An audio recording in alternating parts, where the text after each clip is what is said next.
Accused ఈ movie Telugu dubbing లో Netflix లో స్ట్రీమింగ్ అవుతుంది. తెలుగు డబ్బింగ్ పర్ఫెక్ట్ గా సెట్ అయింది. ఇంకా మూవీ అయితే నచ్చలేదు నాకు. ఎందుకంటే డీటెయిల్ గా ఈ వీడియోలో మాట్లాడుకుందాం. లాస్ట్ వరకు ఈ వీడియోని స్కిప్ చేయకుండా చూడండి.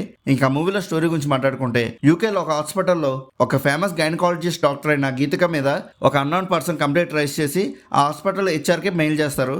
అదేంటంటే గీతిక దగ్గరకు వచ్చిన లేడీస్ పేషెంట్స్ మీద సెక్సువల్ మిస్కండక్ట్ చేసిందని. ఇలాంటి కంప్లైంట్స్ హెచ్ఆర్కి చాలానే వస్తూ ఉంటాయి. అసలు గీతిక మీద ఇలాంటి కంప్లైంట్స్ ఎందుకు వస్తున్నాయి? నిజంగానే గీతిక సెక్సువల్ మిస్కండక్ట్ చేసిందా?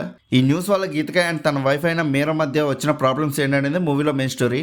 మూవీ స్టార్ట్ అవగానే లేట్ చేయకుండా స్పీడ్గా ప్రతి ఒక్క క్యారెక్టర్ని ఇంట్రడ్యూస్ చేసి వితిన్ 10 minutesలో మెయిన్ స్టోరీలోకి వెళ్ళిపోతారు. ఎక్కడ లేకుండా స్టార్ట్ అవడం మంచి ఇంట్రెస్టింగ్ గా స్టార్ట్ అయినా మూవీ వెళ్తున్న కొద్ది ప్రొసీడింగ్స్ అనేవి అసలు ఇంట్రెస్టింగ్ గా అనిపించావు. గీతిక మీద పడ్డ నిందని ఇన్వెస్టిగేషన్ మెయిన్ పాయింట్ అన్నట్టుగా చూపించారు. కానీ మూవీలో ఈ కంప్లైంట్ గురించి కన్నా గీతిక అండ్ మీరా వాళ్ళ మధ్య ఉన్న రిలేషన్ ఎక్కువగా చూపించారు. ఇదైతే సస్పెన్స్ థ్రిల్లర్ మూవీలా కాకుండా ఇద్దరి మధ్య జరిగే లవ్ ప్రాబ్లమ్ లో అయిపోయింది. ఇన్వెస్టిగేషన్ కూడా ఏదో చేస్తున్నట్టుగా చూపిస్తూ ఉంటారు కానీ అందులో పెద్దగా డెవలప్మెంట్ ఏమి కనిపించదు. ఎప్పుడో 15 minutesకి ఒకసారి చూపిస్తూ ఉంటారు. జస్ట్ మేము ఇన్వెస్టిగేషన్ చేస్తున్నాం, మేమేం మర్చిపోలేదు, అలానే మీరు కూడా మర్చిపోకుండా అన్నట్టుగా. పోనీలే నువ్వేదో చూపిస్తున్నావు మేమేదో చూస్తున్నాం అన్నట్టుగా వెళ్ళిపోతూ ఉంటుంది సినిమా. ఇంకా మూవీలో కొన్ని ట్విస్టులు కూడా ఉంటాయి. ఆ ట్విస్టులు నేను రివీల్ చేసేటప్పుడు మాత్రం ఏంటి ఇవి ట్విస్టులు అన్నట్టుగా అనిపించే. మెయిన్గా క్లైమాక్స్ది చాలా ప్రిడిక్టబుల్గా అనిపించింది. పోనీ ఎంత ప్రిడిక్టబుల్గా అనిపించినా ఇదంతా చేయడానికి కారణం ఏమైనా బాగుందనంటే అది కూడా లేదు.